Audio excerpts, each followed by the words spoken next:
Hi there, I'm Kylie Mowbray-Allen from Hello Media. And I'm Jenny Walk from Elephant in the Room Consulting, and you're tuning into Bite-Sized Business Life Podcast, the show that helps business owners get clarity and insight to grow their dream business. Whether you're launching, ready to scale, or figuring out what's next, we discuss the nitty-gritty, the hard bits, the opportunities, and the behind the scenes, and share how we've grown our own companies and helped others do the same. We're glad you're here.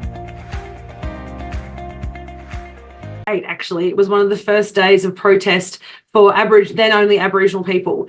But a couple of years ago, in fact, many years ago, we made significant changes to the way Aboriginal and Torres Strait Islander people in Australia are seen and heard, and definitely post the referendum, into the original referendum in 1967, we started to see NAIDOC celebrations across the country. So NAIDOC is about Aboriginal and Torres Strait Islander people. NAIDOC is actually about, is where we really talk about and connect about what we've done, our culture, and really connect to our culture. So every year there's a theme. And so this year's theme is Keep the Fire Burning, Black, Loud and Proud. So really it's around promoting and reminding people that we're still here. We have been here for eons and we will continue to be here for eons. And it's really around celebrating our spirit and our culture and our connection to our community. So that's what this year's theme about. One of the common questions we often get, is it the same time every year? Yes, it is. It's always in the same period of time every year, this first week of July. And so really, we invite people to get involved. It's kind of our week. Like, I think we think about Reconciliation Week, which was the last week of May into June. And that's really an opportunity for corporates and non-Indigenous people to really show up and talk about how they're going to, be part of this reconciliation movement. Whereas NAIDOC is really around First Nations people and our culture. It's about us celebrating us. I have beautiful earrings from Hopevale Community Centre that I got when I was up there doing a project. They are so crazy. I feel like I need to be a crane because they're amazing. I love them. And so it's gorgeous. About us celebrating our culture, right? So this is about very much important for our people. And you'll often see NAIDOC celebrations going for many weeks and months, even past this July period, or often into sort of August into early September, because there's lots of activities that happen and events. Fantastic. So is it something that the rest of us can get involved in to celebrate you? Most definitely. It's a great opportunity if you're an ally and you want to show up as an ally and be part of the movement, wear some amazing earrings, maybe go to one of the events, go see Bangarra Dance Company and, connect in a little bit with our culture. So you can either support small businesses or Indigenous businesses. You can actually, display the posters, or if you're a small business owner with staff, have a conversation over morning tea with your team around what NAIDOC is, why it's important to know, and maybe do a little bit of, deep dive research into what it is for you and your community and how you can support it. So it's an opportunity to learn, but definitely get involved. Brilliant. One thing, as soon as you said Bangarra Dance Company, I had a little chills, because when I went to watch them, it was one of the highlights, and I love watching dance, but that was next level. But then it reminded me that when you and I were at the Raw Awards last year, not this year's one's just gone, how amazing that was, being at their actual headquarters. Like, that was just gorgeous being there. That felt really special. There is a lot of beautiful energy in their space at whichever wharf it is in Sydney. That the energy that's in that space is quite phenomenal. And I think the whole idea about NAIDOC really is about reminding, giving us an opportunity to showcase and share a little bit about our culture, but it's a recognition and a reminder of all the work that's done beforehand, and our communities and our elders. There's a lot of amazing awards and people recognise in NAIDOC Week. Often lots of elders and community members are actually recognised for their incredible work that they've done in their community to showcase culture, to showcase sport, to showcase art and dance and all those things, as well as obviously business. So have a look, go to naidoc.org.au. So it's naidoc.org.au. Have a look and, deep dive and see who the elders and the community people in your local area who have been nominated and recognised for their incredible work. Wonderful. Thank you. And happy NAIDOC Week to you. Awesome. Thank you. So today we're talking about the roadmap to success. What a topic. And developing a clear business plan but particularly one that works for you, because of course a business plan is not just a business plan. There's so much that goes into it, and it needs to be so specific for you. So let's talk about that and why every single entrepreneur needs one, whether you're a sole trader, whether you're a company, and why it needs to be looked at. So and revisited. It's one of my favorite topics, and everyone who knows, whether you're coaching with me on one-on-one sessions or you're coming to our Empire Builders, or indeed coming to our Growth Trio workshops that we're doing with Ash and you, Kylie, the business plan or a business plan is really around creating a roadmap, a compass, a map really to growing your business. And the way that I like to look at it is that we all like to take chances and opportunities. We started a business because we like a little bit of risk. You might be running a hobby because you kind of have an idea of what you want to achieve. And the idea of a business plan as that kind of a roadmap to success, if you like, is about saying, if I know where I'm going, if I have a plan of what I need to achieve and what I'm trying to achieve, it makes taking those risks far easier. So what do I mean by that? Basically, I say, I'm going to do all these incredible things. But if I don't know the risks I'm taking, I don't know the impact it's going to have, I don't know where I'm going to go, what often happens, and you see this a lot in hobbyists, people who are starting businesses, that kind of side hustle, they do lots of little things that never really seem to connect and gel. So they're always kind of plodding along, doing little bits and pieces, but they don't get that kind of success and that kind of growth. Often it's because there isn't a clear direction. So a business plan, whatever that means to you, and there's a lot of ways we can talk about that, it's really about providing you direction for your business. I know where I can take my risks. I know what I'm trying to achieve. I know how I'm going to do it. And it gives you that guide that you need to keep you on track, so you don't kind of just start, shiny thing syndrome. You don't start kind of just going, I'll just do everything, but get nowhere in doing it, if that makes sense. Absolutely, it does. I think also we should rewind for a moment to starting a business and setting up a business. You said something before, and it really sparked something in me. And I thought we really have to be very brave to go into business. And often we do it because we enjoy doing something, and then suddenly it kind of evolves into something. There was no plan to actually get there, certainly no business plan. Or there's often when people take maternity leave and then realize, I don't actually want to go back to my work. What could I do that means that I could work for myself and spend more time with kids, etc.? I mean, there's a bazillion different reasons why we go into business. But definitely, I think one thing in common is that we do have to be brave, because you're not getting a paycheck in your bank every week from someone else. No. So I think there's so many things that are forgotten about when you start business. As an entrepreneur, there's, as I said, there's so many reasons why we do it. But the business plan can be as short as just a one-pager, can't it? Just put something down about what it is that you're doing, where you want to head, and how you're going to get there. And then you can revisit it down the track. So what would you suggest? The business plan really starts, the first business plan you'll ever write is, I'm going to start a business. I want to sell this. This is who I'm selling it to, and this is how I'm going to sell it. There's your business plan. Your business plan is basically saying, I know what I'm going to sell.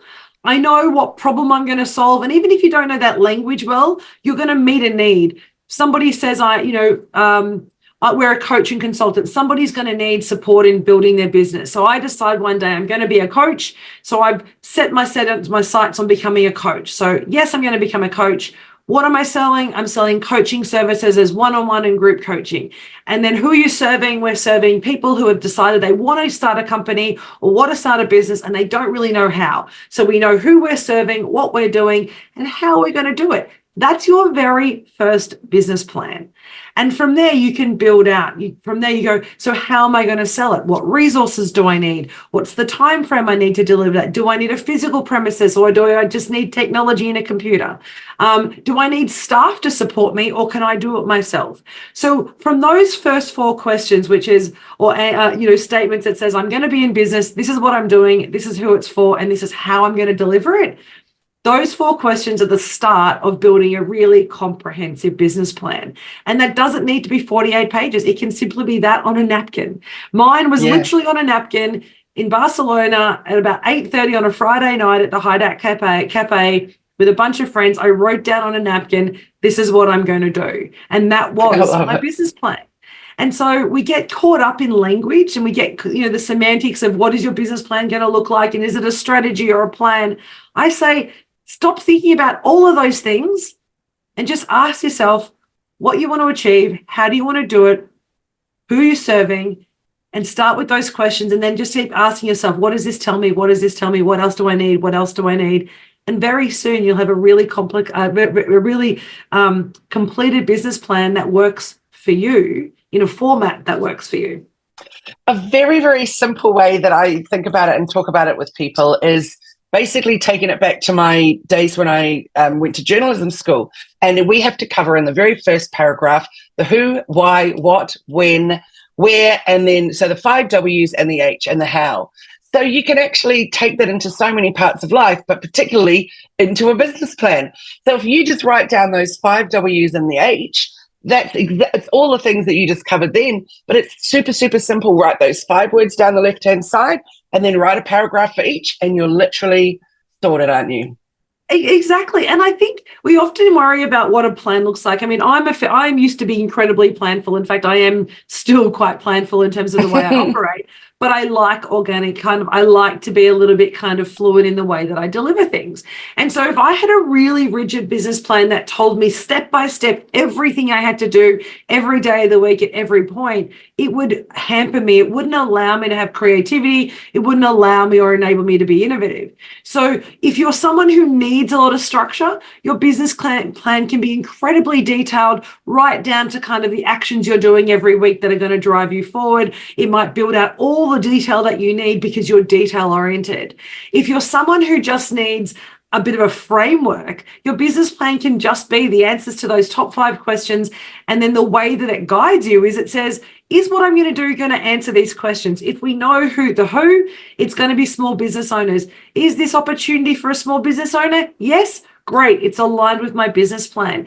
Is this something that I want to deliver? Does it meet one of those needs? Yes. Then we go ahead and do it. But the key piece, it should be the guiding plan toolkit that helps you make your decisions for your business, like the vision. You have your vision at the top, which are your value statement, your kind of guiding light, that North Star. And your business plan is how you're going to implement that vision. It's really the how you implement the vision. So if you start by doing the vision and you develop out this business plan that everything aligns to those 2 things, it can be a napkin, it can be 5 or 6 dot points on a piece of paper. That's all you need to start. The more complex your business, the more complex your business plan needs to be. But often that's to do with investors and funding and a whole lot of other aspects. And if you're just starting out, most of those things aren't relevant to you. So focus on something that you need now. And as you said really very astutely early on, is build out when you need it to fit the needs, as you grow, right? So would you agree that it's never too late to create your first business plan? So even if you've been in business for 10 years and you've never thought about a business plan, today is a perfect day to start.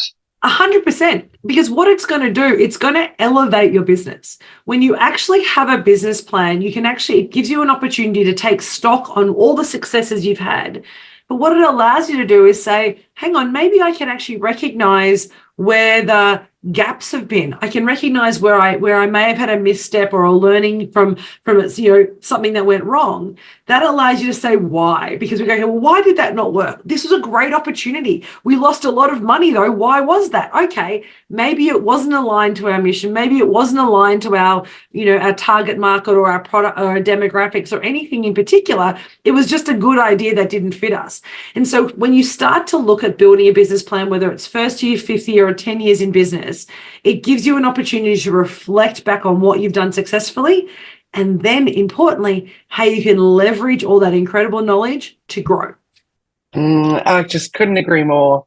Absolutely. So whether you're brand new just starting out, whether you've been 10 years in business and you're already feeling like you've got it all together, but if this is time where you actually want to make it succinct, to get clear on where you want to head, whether that's to come up with a closing idea, to end the business or sell the business or to grow the business, whatever you're trying to do, now's the perfect time to get a new business plan or relook at your business plan.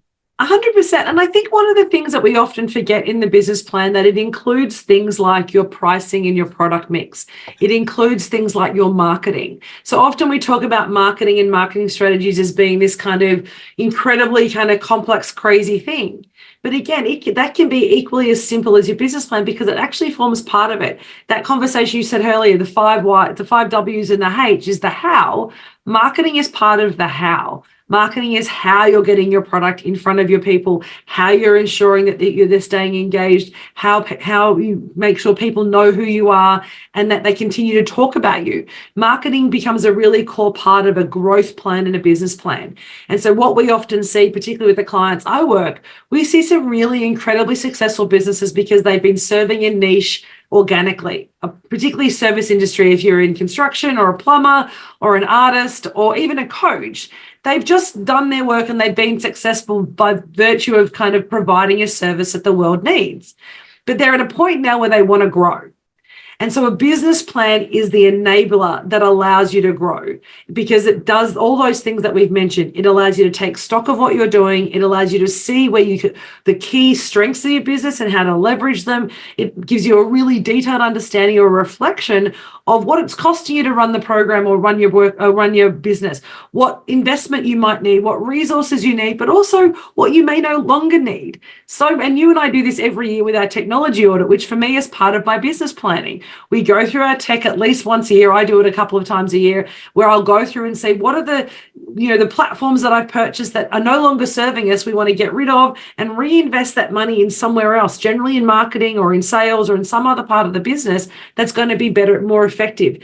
You can't do that unless you have a plan and a structure to reflect on. So your business plan is kind of, as I said, it's like your guide. It's just that kind of document that you look back and say, am I still doing these things?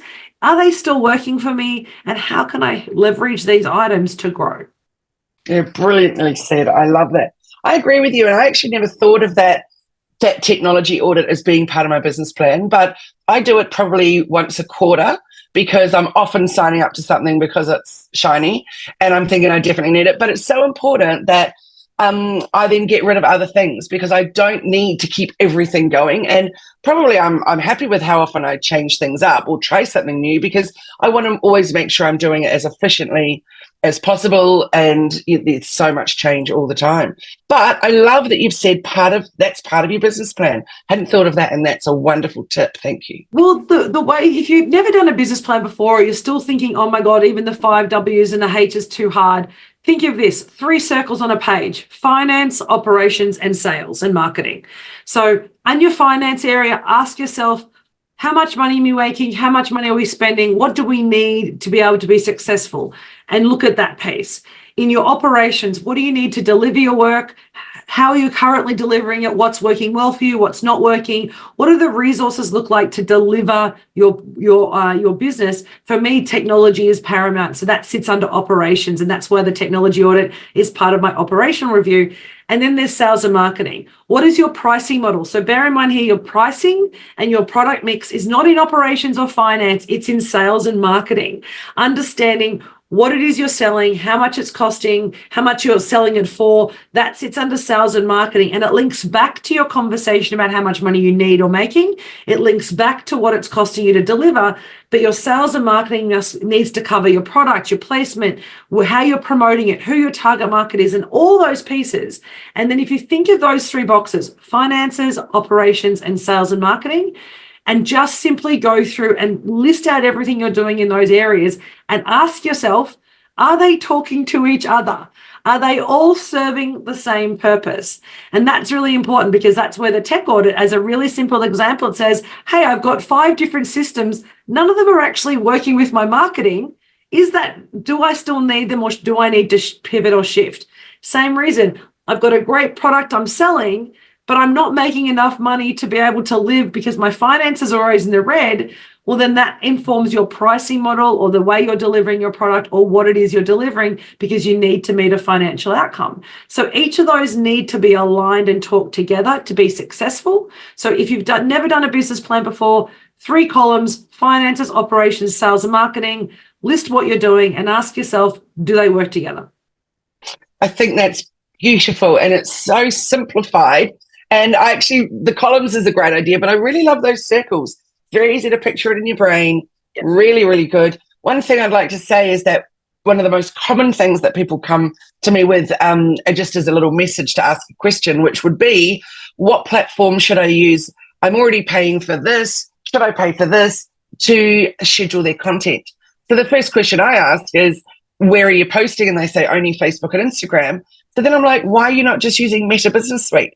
It's the one that they own. It's free. Why would you be paying $100 a month just to schedule something else to Facebook and Instagram? So I think it's really important that just because something's out there doesn't mean it's what we need, nor is it going to be necessarily better. So when you said that about really important. the looking at where you're spending that money, and not that it's coming under finance, it's coming under that sales and marketing area too. So, or both, depending on what it is that we're talking about. But yeah, really important to revisit that business plan regularly. 100%. And I think that's a really great example, because we talk, you get bombarded with, Planner and HubSpot and all the different apps that are allowing you to, schedule your posts. Even Canva does it, and they're great resources. But as you say, if you've got a system that's set up to natively publish to their platforms, it has inbuilt insights, it has inbuilt analytics that you can utilize. Why are you duplicating your effort or spending money on that shiny thing over there just because somebody that you knew said they might use it?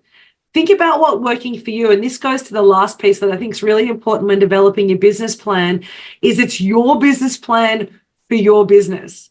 And so often, and I've seen this many times, and I guess this is why we're a little bit different in the way that we coach, particularly in a business plan, we have no real template. We have some guiding questions that we help our team, our clients work when they're developing their business plan, but it's not a cookie cutter approach. And even though I know there's some amazing ones you can download that say, here, fill in the box on all these things and you'll have your 35-page business plan. But if that's not going to work for you in the way that you work, then it becomes a wasted effort. So if you're building a business plan, make sure it aligns with the way that you like to work. If you like Post-it notes, do your business plan on Post-it notes, and then you can change out the Post-it note that's no longer working for you easily. If you like Gantt charts and spreadsheets, do it in an Excel, do it in a format that you feel comfortable with. If you like pictures, do it as a vision board. It doesn't need to be a particular way. As all it needs to do, it needs to be able to answer the questions you need it to guide your operational decisions. That's fundamentally what it's for. So finances, operations, and sales and marketing is the easiest way to think about it. And as you say, I like a visual thing, so I love the circles too. But make sure it works for you. Don't just grab somebody's cookie cutter model and expect it to work for you, because I will almost guarantee that 8 out of 10 people will take a cookie cutter business plan and will never use it again because it doesn't work for them. So make sure it aligns to who you are, how you want your business to grow, and also how you like to work. I love it. And if you're feeling confused or bamboozled right now, you absolutely have to sign up for Empire Builders. I cannot say it enough. I've done it multiple times. It's very, very powerful, and it really gives you a chance to dissect what you're doing. And so whether you're a new business or an existing business, it's a no-brainer. You absolutely have to do it. Do you have one coming up? Or is there not anything till next year? Where are you at with that, Jenny? We're having September off because we're very excitedly getting married. But August, we've decided we're going to run Empire Builders 9th to the 11th of August. It's going to be Southeast Queensland, so in the Gold Coast region. We're just looking at some beautiful accommodation that we're going to choose. But yeah, 9th to the 11th of August will be our Empire Builders. But we're doing something a little bit special because we know we have so many Empire Builders like you who've been to our program before and are asking what's next.